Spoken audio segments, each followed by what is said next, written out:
tonight in our conversation is that you are more inclined to think about your bones in a preventive way. I want to give you some tools that can help to strengthen your bones, improve your bone health, so that you don't have to think about it when something goes wrong. If you're comfortable and you want to raise your hand, if you've had a problem with your bones, breaking your bones, or you know you have osteoporosis or osteopenia. Anybody in the room? Oh, just a few of us. Okay. So maybe more of you have been thinking about your bones than I suspect.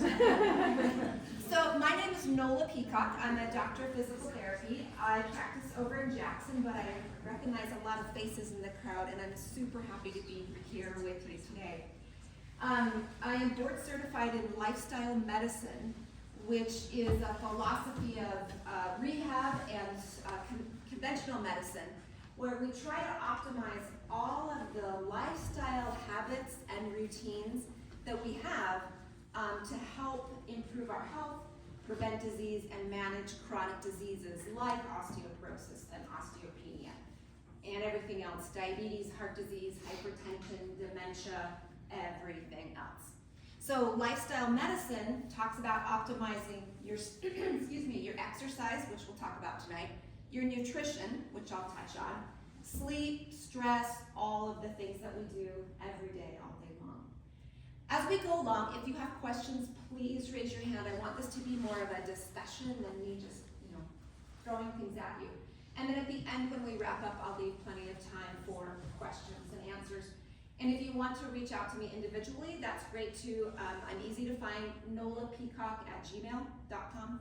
My St. John's Hospital email is much more complicated, so just nolapeacock@gmail. So before I start, any questions about any of that? Okay, great, and please don't be shy. This is supposed to be fun. I'm also a board certified health coach. So the approach I take is the coach approach, where we try to figure out what's best for you and have you figure out how to get from point A to point B on your own terms. So that's laying the ground of where we are. So why do we care about our bones? Ring any bells here? Yeah, right? We need our bones to do all the fun things that we want to do. I could have put pictures up here of us sitting at our desks, driving our cars, and doing the boring functional day-to-day things. But it's all about the play, right? And we need strong bones to be able to do that well, and do those things safely. At least that's how I see it.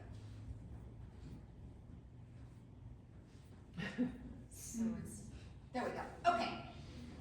I love this schematic. It really helps to frame our conversation about our bones. So, along the lower line is age.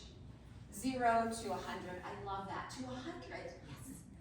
On this side, we have our bone density. So how tough, how strong, how hardy the bones are. And it goes from poor bone density up to really good bone density.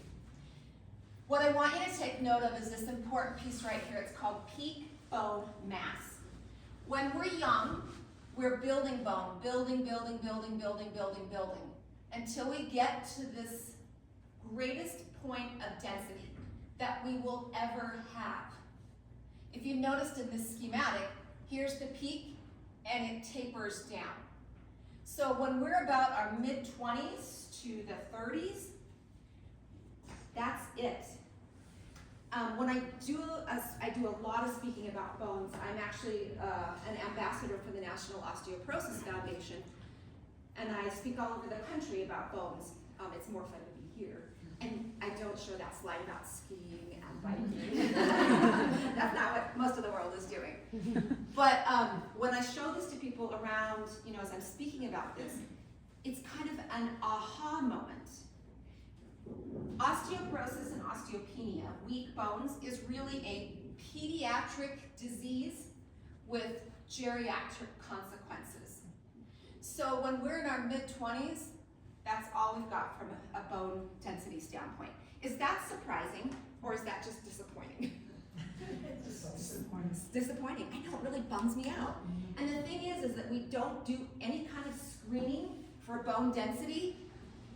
Nowhere in here. Who in here's had a DEXA scan? Oh, good. So we may have some questions about what that means. The thing about the DEXA is the guidelines, and the National Osteoporosis Foundation is actually trying to change this. The guidelines say, oh, we should get a DEXA for women when we're 65. Right. For men, it's only if you've had like a fracture that doesn't really, like a strange fracture. Like if you fall off your bike and you know, break your clavicle, that's maybe kind of expected. But if you trip and you fall down and you break every bone in your body, then you would get a DEXA. Did somebody do this clavicle? She did. Oh yeah, me too.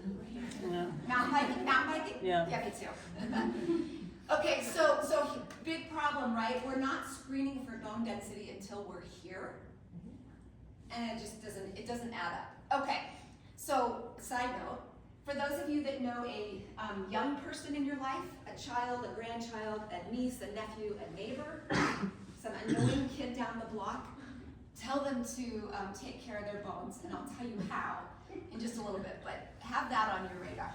Okay, something else to notice here is that the peak bone mass in women is what? Not as high as in young men, correct? So men are starting out at a higher peak bone mass, generally speaking.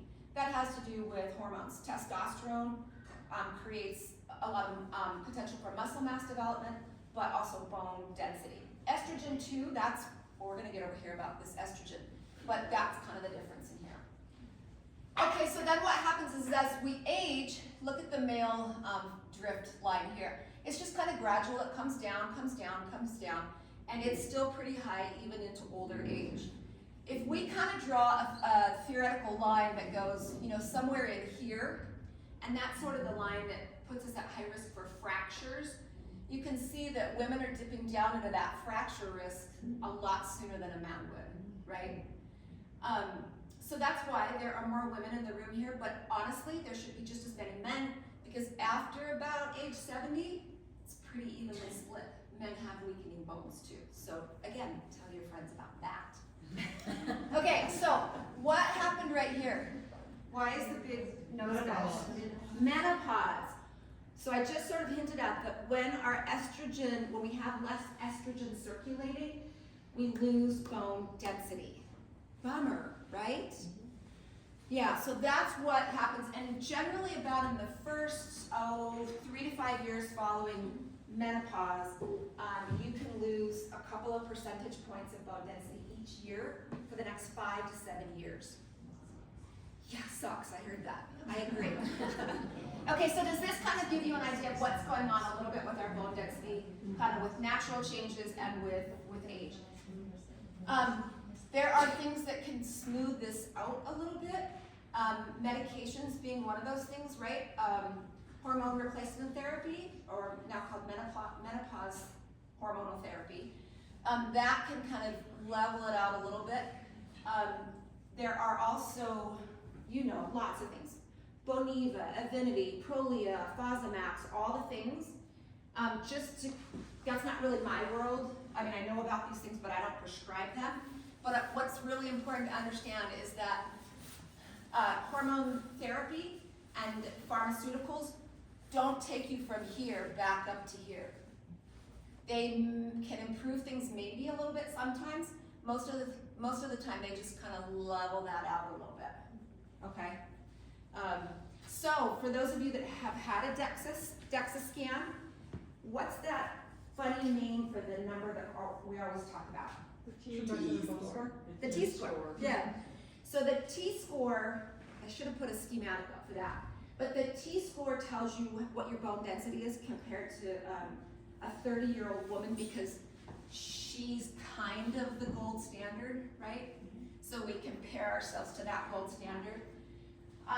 T-scores can improve a little bit with some of the medications, but what we really care about, and that was where I started with the picture of the skiing and the hiking and the climbing and the mountain biking, is it's not so much osteoporosis and osteopenia we care about. It's our fracture risk, right? That's the game changer. So those medications can help improve your T-score a little bit. Some of them decrease your fracture risk. Have that conversation with your provider if you want to know more. Okay, well here's, and not the schematic I had in mind, but this one will work. Okay, so the World Health Organization defines osteoporosis as when we are a minus 2.5 on our T-score on our DEXA scan. What is a T-score? What's the lowest T-score? Well, I could probably go to, the lowest I've ever personally seen is 4.5. But in theory, you should just keep pulling. I'm sorry? Okay, there you go. We really talk. Yeah, so yeah, it just kind of keeps going. What's a T-score? Where are my statisticians? Oh, it's a comparison. Yeah, okay, good. It's a standard deviation. One standard deviation below the mean is minus 1.0, so this is 2.5 standard deviations below the mean. Just know that when you get to minus 2.5, you have osteoporosis. When you're in the 1.5 range, osteopenia. Osteopenia is just the precursor to osteoporosis. Question. So like the DEXA scan, they do your femurs and they do your lumbar. And so you get into those bad numbers on one lumbar. Does that mean you're... Great question. For those of you that didn't hear the question, when you do a DEXA scan, usually 3 sites are measured. It's usually your lumbar spine, your in your hip, you've got the socket and the ball, right? And they kind of sit at this angle right here, that's called the femoral neck. The second score is right here at the femoral neck. That's important because when someone fractures a hip, that's usually where it is. The third score is called a total hip, and it's kind of more of a combination of where the ball sits within the socket. It's a little different angle, and sometimes they do wrists. And every scanners are different. So yes, if you have -1, let's say you're minus 0.5 in your hip, in your total hip, and you're minus 2.5 in your spine, you have osteoporosis. You know, it's hard to suss out why is it different in the back and why is it different in the hip, but bottom line is your bone mass is too little. You don't like that answer, do you? Well, I'm trying to sort it out. So is it indicative that they didn't do my wrist, they didn't do my arm?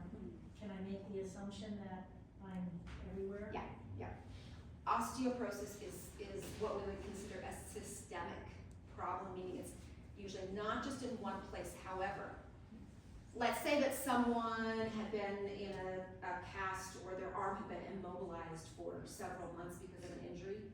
If you did a DEXA of that only and everything else was fine, like if your DEXA was minus 2.5 there, that's more from disuse, and that can probably be changed. Okay. But yes, osteoporosis, osteopenia are kind of... Okay, so these pictures kind of speak for themselves. So you can, this is a lengthwise section of a long bone, and here, this is what we should all look like. Doesn't that look nice? There's, don't we wish?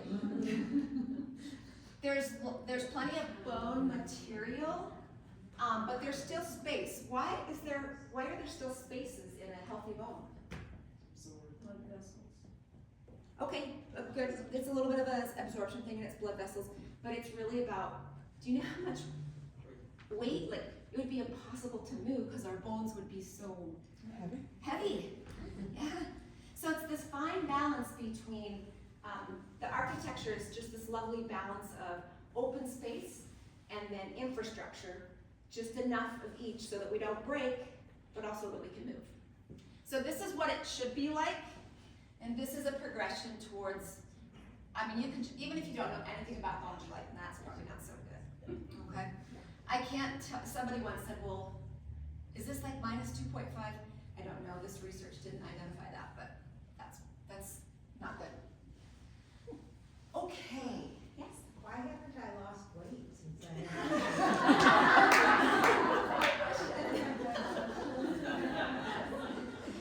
I can only hypothesize that it's kind of bones do change, but not as quickly as we would like when we're trying to improve bone density. Pretty quick when we're losing it, but not so much that you would necessarily see on the scale. But we see it in the DEXA. So, good question. Okay, so yes. On that, when you had all that picture, like as you age,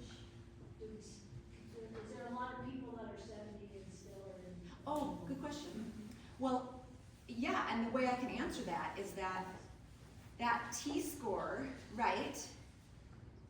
People are minus 2.5 that have osteoporosis, but on the other side of the scale, we've got people that are plus 2.5, right? Because it's a bell curve. Sorry, not to get too much into the statistics, but yes, there are, okay? Not as many. Osteoporosis is a widespread global disease. It is everywhere. And as we age, that's one of the risk factors for it, so great question. Okay, so just kind of give me some ideas. And notice that I didn't say what improves bone density. I said bone health. Because again, I'm talking about fracture risk, and there's more to it than just your T-score. So what do you think improves bone health? Okay, so exercise, weight-bearing exercise. Yeah, weight-bearing. Calcium, exercise, calcium. Weight bearing. Muscular. Yes, having more muscle mass, absolutely. Weight bearing exercise. Weight-bearing exercise. Lifestyle change, perfect. You guys are all great. I can go home. You got it. Okay, so let's start with the biggie that everybody wants to talk about is nutrition. How many milligrams of calcium should we be getting in a day to help prevent osteoporosis, osteopenia? Okay, yes, and sort of. If you're a postmenopausal woman, at least 1,200. Some providers will say 1,500. Men, 1,000, 1,200. Okay, so a little less. I have a challenge for all of you. I want you all to, over the next day or two, to track how many milligrams of calcium you get in your diet, not from a supplement. Can you address bioavailability, please?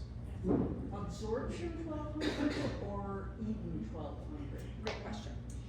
So calcium is an element that's not absorbed very readily. So there are different kinds of calcium that are absorbed differently. There are different circumstances under which we can absorb calcium better. That's why kind of the foundation is and I'll get further into this, but we really want you to get your calcium from the foods that you eat. Your body will absorb that best.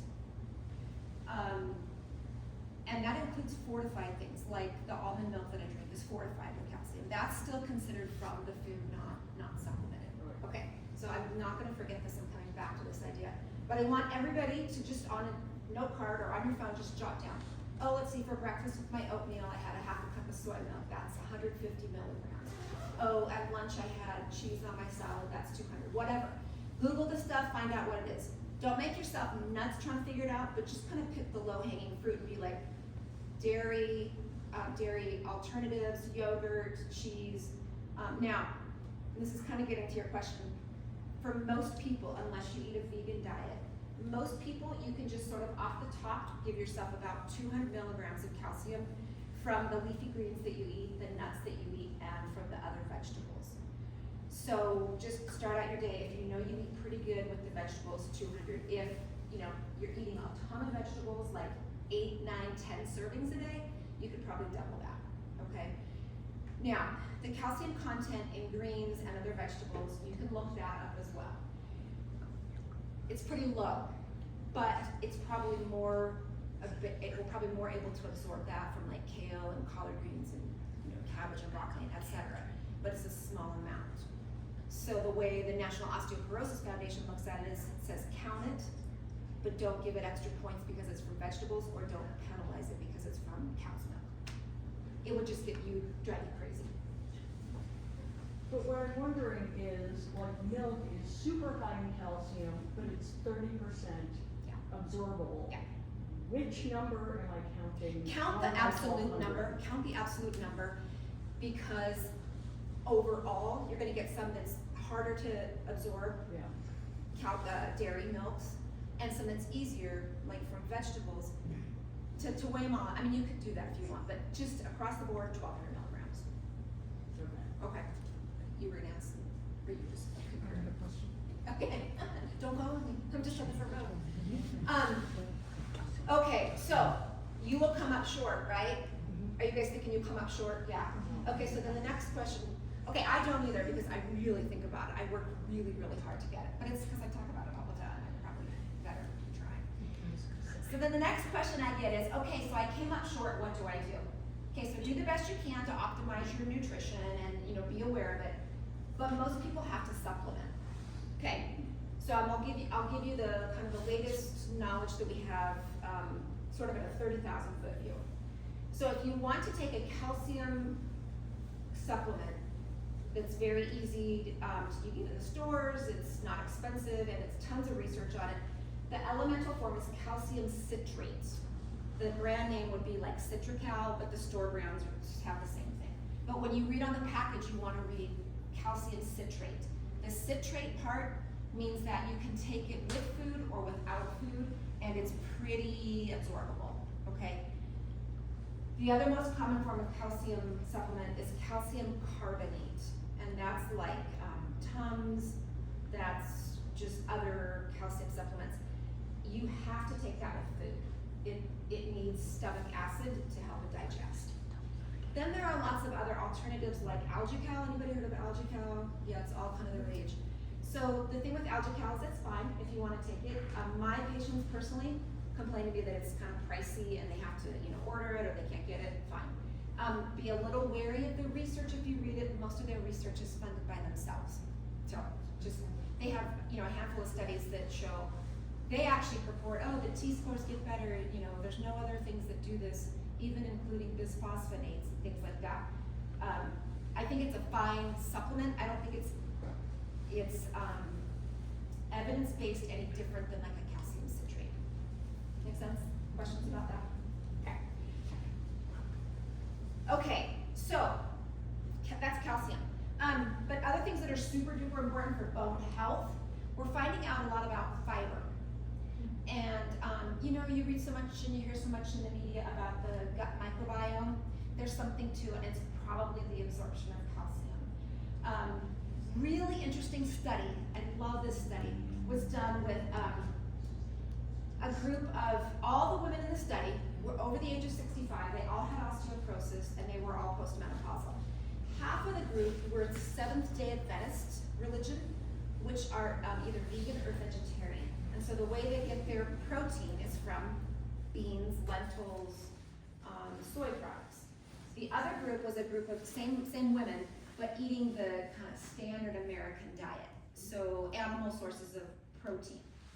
They followed these two groups of women for many, many years, and their T-scores didn't change, but the group that ate beans as their protein source had like a half the reduction of hip fracture over the years.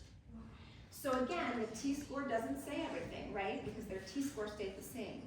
But something about what they were eating, and the researchers had a couple of different hypotheses.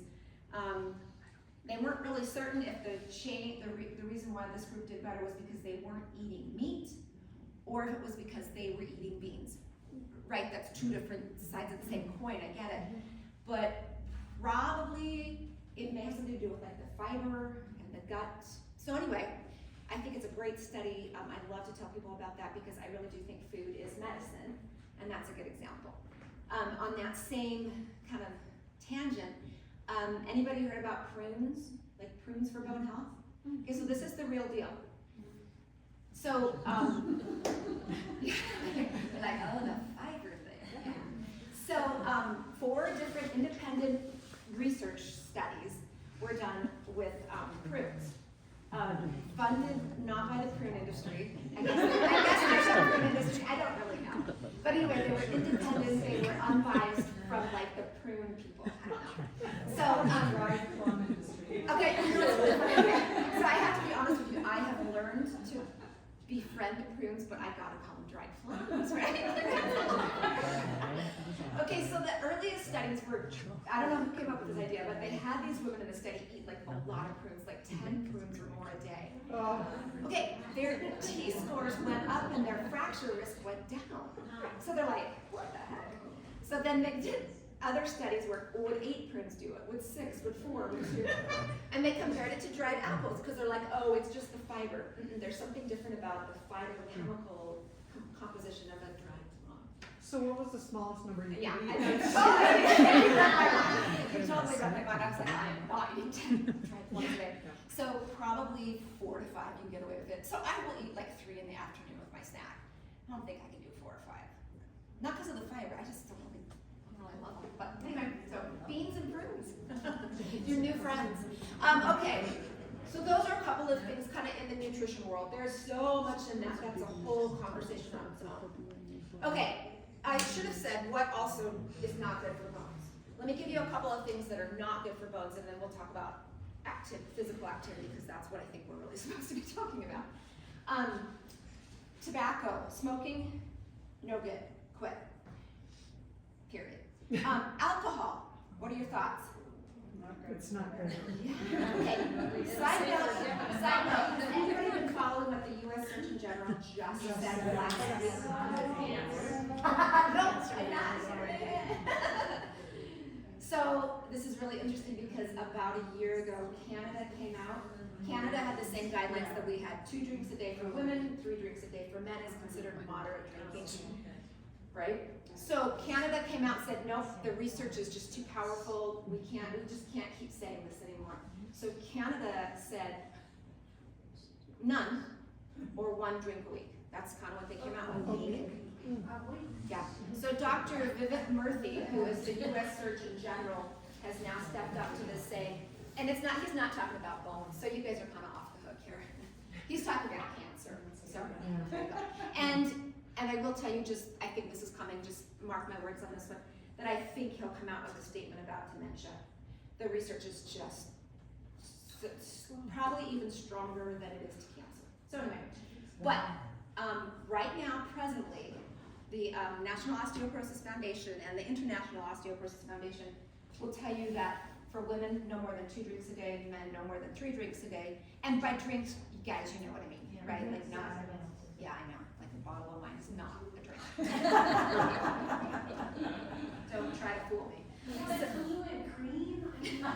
Well, and again, it's all relative, right? So, yeah. Okay, so now what else? Anything did I miss besides we're going to talk about exercise, but. Question, doesn't vitamin D help uptake of calcium? Oh yeah, good point, thank you. So vitamin D3, very important, again, for cancer risk, dementia, heart disease, all the things, and your bones. So our bodies make vitamin D3, right, when our skin is exposed to UV light, but we're not really at the latitude that it's most able to do that. And when we're outside, we're slathered in sunscreen because we don't want to get skin cancer, right? So that's not one of the ones that's higher risk with alcohol, by the way. But yeah, so we really do need to supplement it. How much is a little bit of a conversation you want to have with your healthcare provider. There are risks associated with too much vitamin D, but most providers are kind of 1 to 2,000. It's measured in IU's international units. So just read the package carefully. And this is true with your calcium supplements as well. You can't just scan down on it and go, oh, it's 1,000 IUs. How many tablets or gummies or whatever? Make sure you know the serving size with the calcium out of the vitamin D3. So yes, thank you. What about vitamin K? K2? Okay, so vitamin K, so you gotta be a little bit careful here, and you probably would wanna sit down with a nutritionist to go through like a 3-day food diary to see if you're coming up short. You don't wanna just across the board supplement with K. It's important for blood clotting factors and all kinds of things. Most people that eat a fairly good diet with fruits and vegetables are probably getting enough, but that would be a sit down with a nutritionist. Okay. And when I say people eat a pretty good diet, we're talking in excess of 5 servings of fruits and vegetables a day, not the. Okay. Okay, I do need to say a little bit. I thought somebody was going to bring this up. Does stress have anything to do with our bones? I mean, like I'm stressed out, not like stress I'm lifting weights. Stress like I'm stressed out. Yeah. That part is good. Okay, what do you think about stress and bones? Stress is right up there with alcohol. It's right up there with alcohol. Okay, so let me connect the dots for you about stress. And again, it's really hard to talk just about bones because these conditions are all a lot of similarities. Okay, so here's the deal. This is a great analogy. I can't use this one. I talked in Orlando last month and I couldn't use this analogy. I had to change it. I'll tell you what I changed it to after I give you the analogy. Okay, so we're out hiking and we come around the corner and there's the grizzly bear. See, that wouldn't work in Orlando, right? But they do have an alligator problem. So the place where I was staying, it was like this golf course place, and I went for a walk in the morning, and there was a sign, beware of alligators. It must be what the tourists think when they come here, they're like, you have bears? I'll go pet it. Anyway, okay, so we are here in Idaho and Wyoming, and we come around the corner on the hike, and there is the grizzly bear. In that instant, your body prepares to either fight or flee. Freeze doesn't work in this, so just fight or flight, right? You've all heard of that, the fight or flight response, right? So, your blood sugars go sky high. Your free fatty acids are released and go sky high as fuel to fight or to run away, right? Heart rate goes up, breathing rate goes up. Your senses are all focused in on this one thing. Your body releases stress hormones. Anybody know what a couple of those are? Oh, you guys are so good. Cortisol is the big bad one. I shouldn't say bad. It's the good one to save your life in the short term because it helps you physically fight the bear or physically run away, right? So all those things are really good. They are life-saving. So let's say, and I know we're not supposed to fight the bear or run away, but that doesn't work for my analogy, so just work with me on this. Okay, so let's say that we run away from the bear or we fight it, and now the threat is gone. So what is supposed to happen is that our body comes back down to its baseline, right? So our blood pressure comes back down, our blood glucose comes back down, our cortisol goes back down. All of these things come back down. We go from fight or flight to rest and repair, okay? So our cortisol is low, all these things are good. We don't have any adrenaline, all is well. The problem is that yes, we see bears, but our body responds the exact same way to a dead battery in the car, the dog got sick, your mom calls, you open up your email and there's 50 emails to answer. Right, like life. What was your example? The furnace died. Oh, the furnace dies. That's a good one. Dealing with health insurance. Dealing with health insurance. Okay, so guess what? Those are all grizzly bears. Right. And so when you flip on the heater, no heat comes out, your body has that fight or flight response. But here's the problem. Hopefully, you're not physically fighting the health insurance. No, just things in my house. Or running away. Just the menu. Just the So our bodies don't have a way to physically use up those fuels, right? So we kind of sit and marinate in this stew of stuff that would be helpful if we were fighting off a bear, but we're not. So that stress response creates systemic, say it with me people, inflammation, right? Right? Okay, I'm not telling you anything you didn't know, right? This is all, you're like, Inflammation, we now know, is implicated in, I don't know what it's not a part of. It's a part of dementia. It's a part of GI problems. It's a part of diabetes. It's bone health. It's heart disease. I could just go on and on and on and on. Okay? So did that kind of connect the dots between stress is bad, not really sure why, but it's not, now you get why it's not good, right? Questions or comments about that? Does that ring true with you guys? We can't avoid stress. Okay, so as part of my health coaching PCI, we have a lot of conversations about stress. So here's my answer about stress. There are things that we can control. Like no light, right? We wake up too late, we procrastinate, we put off stuff, we don't listen to somebody, we drive too fast, we get a ticket. There are things that we do that definitely amp up our stress. But there are plenty of things that come our way that we didn't ask for, they just happen. So the answer is twofold.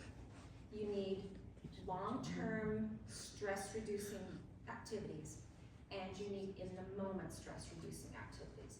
So this is a conversation for another day, but the short answer is long-term stress-reducing is really good physical activity. Cardio and weights, mind-body exercises, all those things are super good. But when you're in a near-miss car accident, you can't be like, oh, wait, let me go, right, let me go, exercises and stuff, but in the moment, when you're on the phone with the insurance company, generally the go-to are things like breathing exercises, mindfulness, focusing, things like that. They are, you just can't do without them, so, does that help? Not a glass of wine. You guys really don't like that, do you? True. Oh, sleep. Is sleep important for our bones? Yes. Why? Restores. Okay, so when we get good sleep consistently, not just like one good night.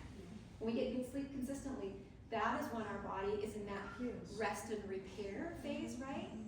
And it decreases the stress response, so yes, our bones like sleep. Okay? Who in here sleeps good? Come on, brag about it. Oh, we got some good sleepers. Okay. That is unusual. Like, I kid you not. Sleep is one of those things. I'm a good sleeper too, sorry. It's one of those things that when you're getting good sleep, you don't think about it. And when you get bad sleep, it becomes. So, you should do a thing on sleep. You should have a sleep. 2 weeks. Oh, good. Really? Yeah. Well, then I'm not gonna like. Sleep and stress management is on the 23rd. Good. Well, sorry, I Yep. had to talk about it with phones. I love it. It's good. Okay, so, overarching theme is an exercise cardio. Okay, what kind of exercise? So cardio is actually really important. Cardio is important from a more kind of metabolic changes that we see when we exercise consistently with cardio type exercises. The best guideline for cardiorespiratory exercise is from the CDC for bone health and all the other things. They recommend at least 150 minutes a week, which in Orlando that sounded like a lot to those people. And you guys are like 150 minutes. I do that in the morning. Just bottom line, get that. It's good for you. Okay, so that's easy. Posture. Ooh, everybody just got about it. Okay, just tell me. Okay, I want everybody to stand up and go find a spot on the wall. And we might have to get cozy because the walls are busy in here. Okay, so what I want you to do is I want you to put your stand so that your heels are about 6 to 8 inches away from the wall. Kind of play with that.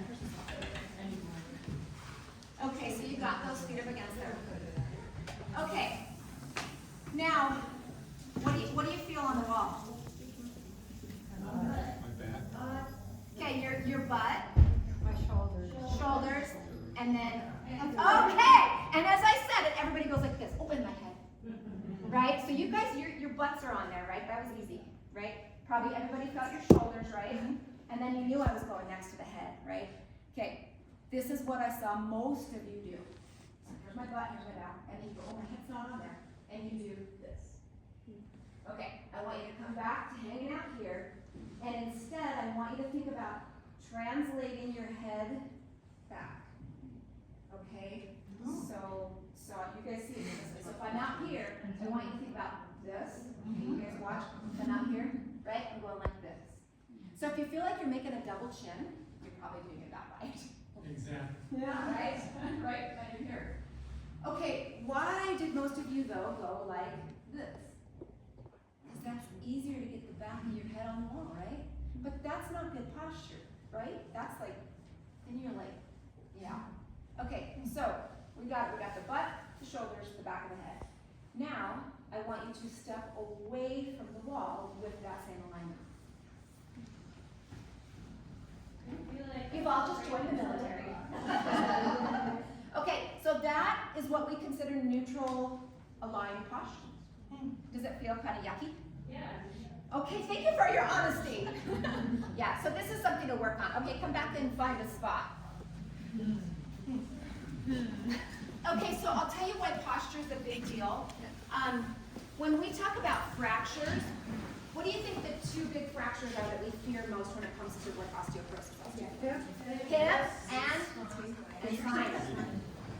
So we talked a little bit about hip, and we'll talk about that more. But okay, I know you all know this because we all have these lovely people in our families, or we've seen them, and they're these sweet older people that they're like literally like this, right? They have that big hump in the back. Kyphosis. Yeah, they're really arched forward.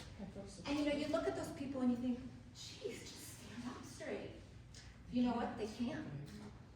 Those bones, the vertebrae, instead of being like, blocks on each other, they've gone from this to a wedge shape. So envision me, if I'm supposed to be like this, you can see how I'm standing up straight. But if I get a fracture in my vertebral body that looks like a wedge, there I go, there I go, there I go.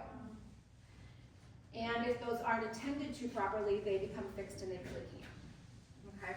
So, we don't often talk about posture exercises, right? When we go to the gym, we're working out, doing our thing, we're out playing in the backcountry, we're doing whatever. Posture is twofold. It's awareness, right? You guys all look so good, right? Look at them.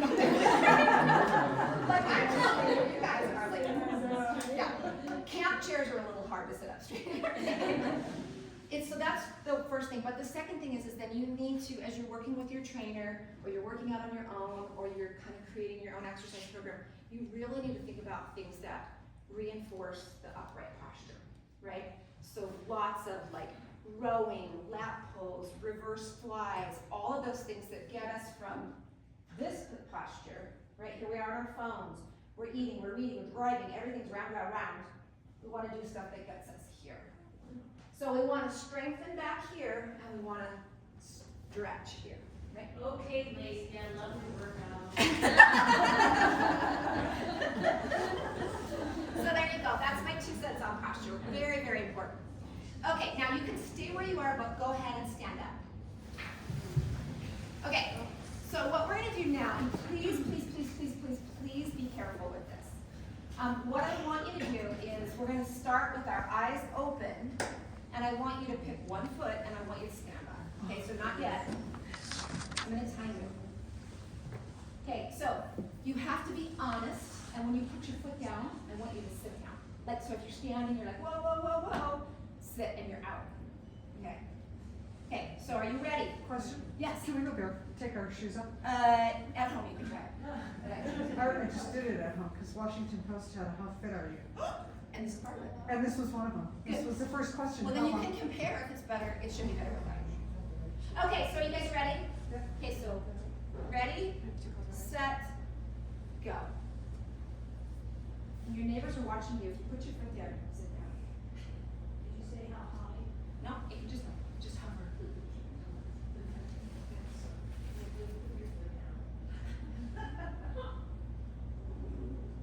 Good. You're gonna go 15 seconds more. I love how you're always focused on the wall.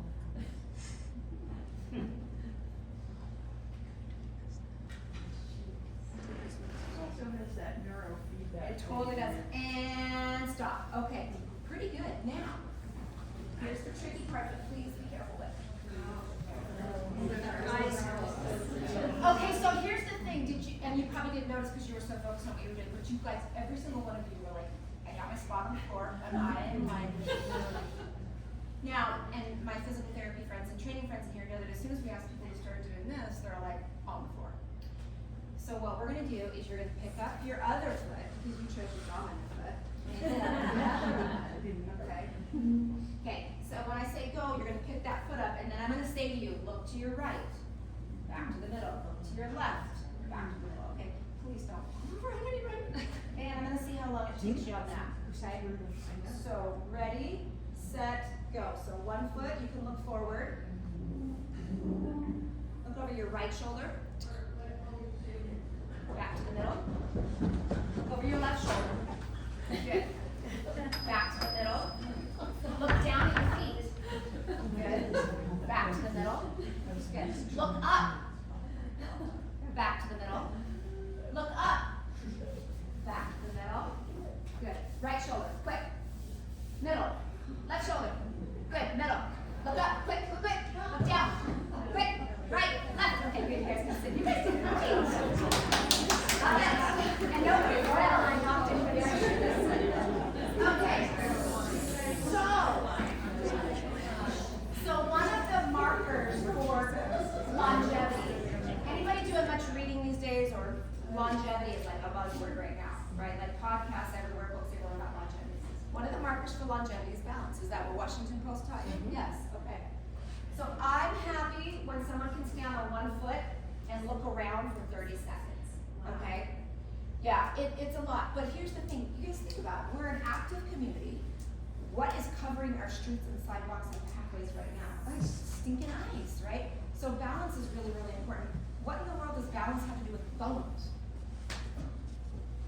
If you're not balanced, you fall. Yeah, if we can prevent falls, we're doing a really good job of preventing fractures.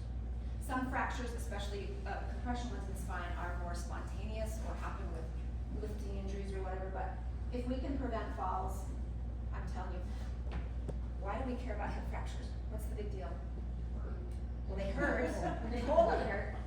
End up in a nursing home, out of your house. Wheelchair. People over the age of 65 that fall and break their hip.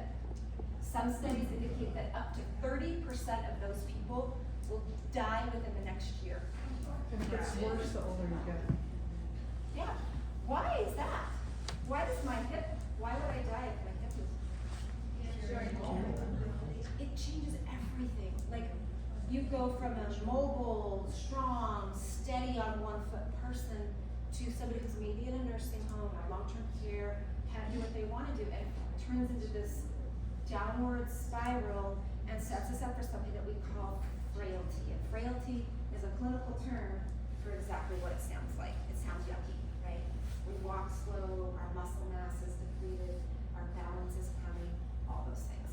So, if we have better balance, we're less likely to fall and fracture. So work on this at home. You know, people say, oh, I stand there and brush my teeth, and I say, that's great, but like, now you need to make it harder. Like, if you can do this, you know, the 2-minute timer on your toothbrush, you gotta turn it into something harder. You need to start juggling on one foot or something. Okay, all right, impact. What is impact? Jump rope. Yeah. Jumping jacks, hopping, skipping, you know. Burpees. What's that? Burpees. You know the thing that's great about burpees? So everything else that was mentioned is all legs. Burpees brings in arms too, right? Do mobiles count?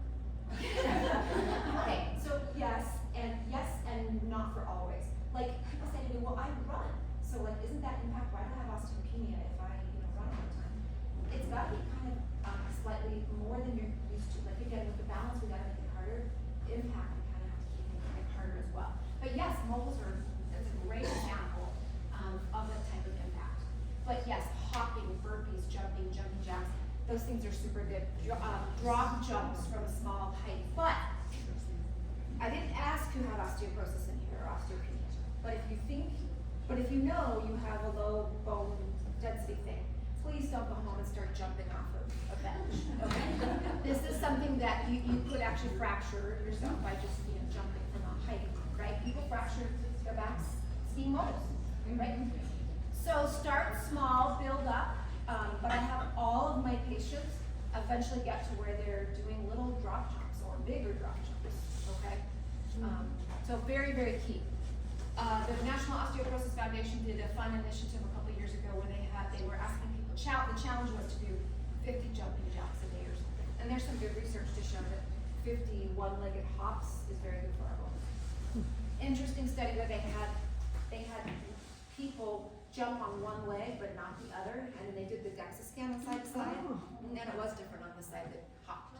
So, okay, so then that leads us to resistance training. Who's doing resistance training? Love it. Okay, good. So, that is not what I wanted to say.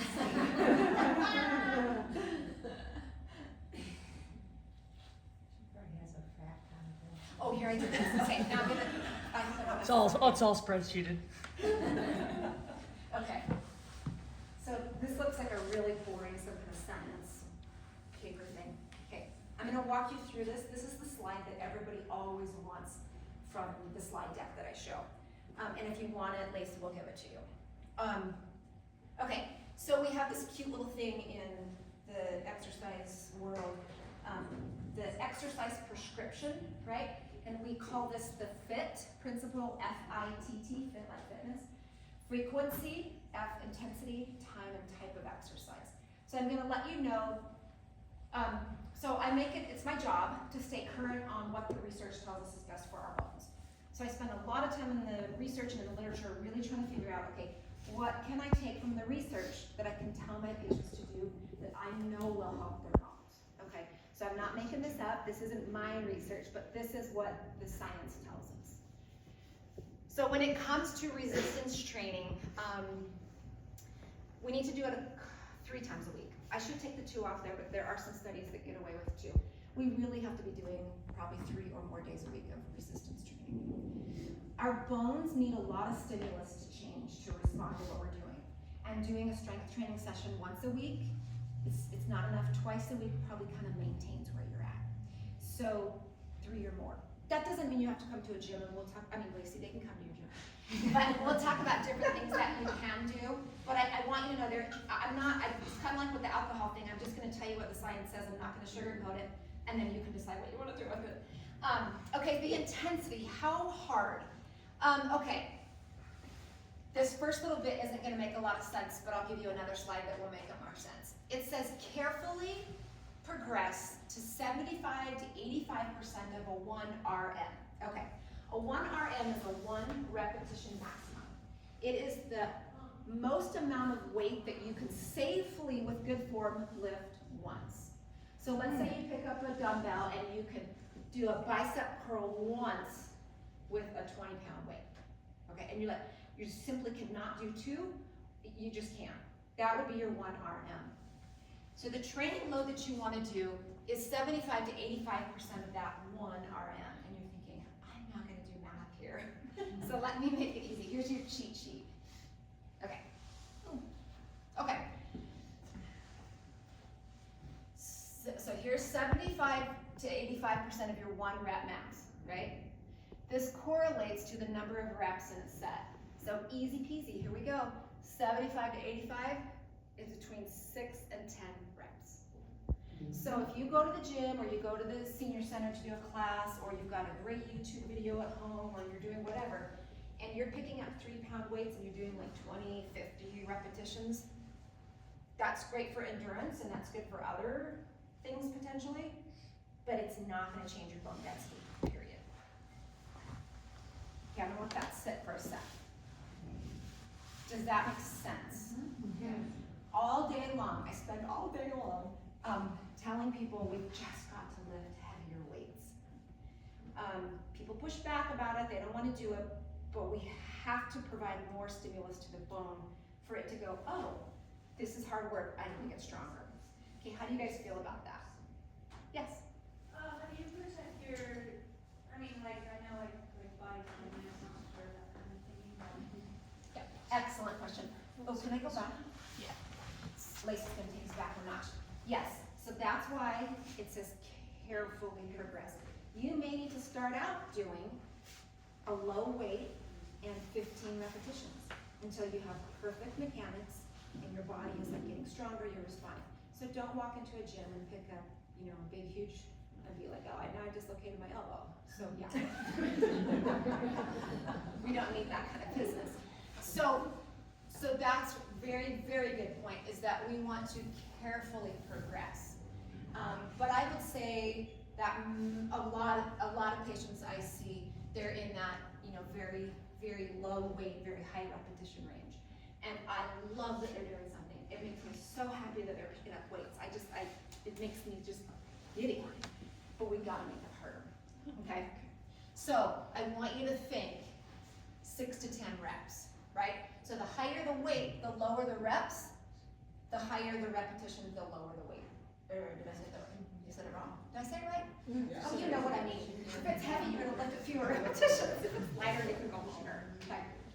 And when you're kind of picking out these 2 or 3 or 4 days a week that you're doing this, you kind of want to do 2 or 3 or more sets of that repetition. So when you come and see Lacey, when she asks you to lift heavier weights, go with it, people, right? Like, yeah. Or if you're exercising at home and you're like, these 5-pound weights are pretty damn easy, you know, maybe you need to invest in some 8-pound weights or 10-pound weights or something like that, okay? Again, this is specific to bone density. There are other ways to exercise, all kinds of ways for all kinds of other things, but for bones, this is where it's at. Okay, so that's the frequency, how often, that's the intensity, really important. Like with the balance, like with the impact, you can't just be like, okay, here's my 10 reps, and then you move on and you do that for months and months and months and months. Your body gets stronger, you gotta do a little more weight, or do more sets, or change up the exercise, or go slow, or go fast, or whatever. You've gotta keep changing that stimulus. Your body accommodates, and then the change isn't there. Then you're gonna do it a couple, 2, 3 plus sets, 6 to 10 reps. The type of thing you can do is unlimited. Weight machines, free weights, kettlebells, body weight exercises are great. There are jillions of things that we can do, and if you don't know what to do, get with a trainer, get with a local physical therapist. There's 2 right here. Give me a call, I'll connect you with somebody. Really important. Okay, so we don't have tons of time in our lives. We're busy, we got stuff to do, we got places to go, people to see. So I'm all about efficiency. When I go to the gym, I wanna get in, get out, and get it done. Sorry. Like, I just don't wanna be here. So, you can be pretty darn efficient with this. There are 6 foundational exercises that almost all of the research points to as being imperative for bone density, for bone health. For the lower body, squats, lunges, and heel raises. Tons of research on that. You can do other stuff. You can do all the other stuff that you want, but if you're looking to be efficient and helping your bones, don't miss those 3. And then for the upper body would be like a lat pull down, a seated row, and a chest press. Okay, again, you can do all the bicep curls, all the tricep kickbacks that you want, but make sure you get the foundational 3 of those. So if you go to the gym 2 or 3 or more times a week, and you do 6 reps, 3 or 4 sets, those 6 exercises, I'm done in the gym in 25 minutes. Like, I'm out of there. So I want to get it done. And that's what's kind of the nice thing about doing lower reps, is you kind of get to be done. Okay, I know this is a lot of information here, but what questions do you have about it? Not precisely about this, but do you have thoughts about using a weight vest? Oh, great question. And remind me to talk about vibration platforms too. Okay, so weighted vests, you guys know what these are? They look like bulletproof vests. You can buy them on Amazon or wherever. Okay, so the literature is mixed on it. There's some evidence that maybe they help, there's a lot saying it doesn't change anything at all. So I don't routinely recommend them. If you want to use one, there isn't a lot of